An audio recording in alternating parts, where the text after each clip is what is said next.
தடம் இருக்குது, கழுத்துல ஒரு கயிறை வச்சு இருக்குன்னு தடம் இருக்குது, கையில காயம் இருக்குது, உடல்ல நிறைய காத்துல ரத்தம் வந்துட்டு இருக்கு, வாய் வழியா ரத்தம் வந்துட்டு இருக்குது.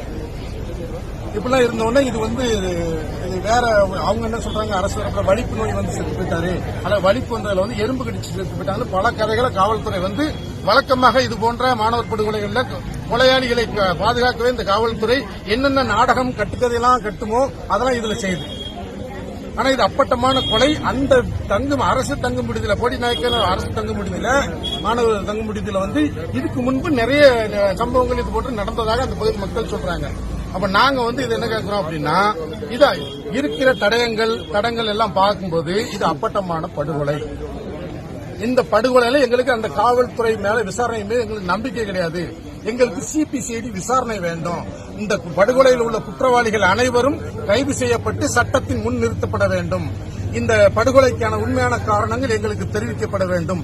இதுபோன்ற படுகொலைகள் தமிழ்நாட்டில் நடக்காதவாறு இந்த படுகொலையில அரசு உறுதியான நடவடிக்கைகளை மேற்கொள்ள வேண்டும் நாங்கள் கோரிக்கை வைக்கிறோம். எல்லாரும் சேர்ந்து அவங்க பெற்றோர்கள், அந்த கிராமத்தினர், பல்வேறு சமூக அமைப்புகள் எல்லாரும் சேர்ந்து வைக்கிறோம். அரசியல் கட்சிகள் எல்லாருமே சேர்ந்து பொது கோரிக்கையா வச்சிருக்கிறோம். இது ஒரு மாணவர் படுகொலை, இதுக்கு நீதி வேண்டும்.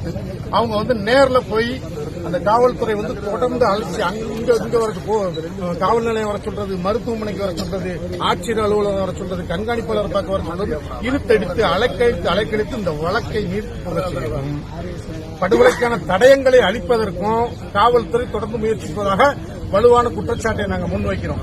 எங்களுக்கு இந்த காவல்துறை விசாரணையின் மீது நம்பிக்கையில் எங்களுக்கு சிபிசிஐடி விசாரணை உடனடியாக வேண்டும் அப்படிங்கிறது எங்களுடைய கோரிக்கை.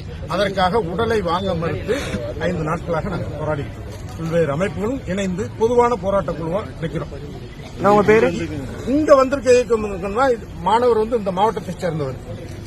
ஆட்சியருக்கு இருக்கக்கூடிய அதிகாரம் எல்லோரையும் தாண்டி ஒரு அதிகாரம் உள்ளவர். அவர் இந்த மாவட்டத்தைச் சேர்ந்த ஒரு மாணவர் பாதிக்கப்பட்டிருக்கிறாரு. இதை படுகொலை வழக்கம் மாத்துக்க, சிபிசிஐடிக்கு மாற்றுங்க மக்கள் கேட்கிறாங்க அப்படின்னு அரசுக்கு அழுத்தம் கொடுத்து இதை சிபிசிஐடிக்கு மாற்றுவதற்கு இந்த ஆட்சியர் எங்களுக்கு பரிந்துரை செய்யணும்.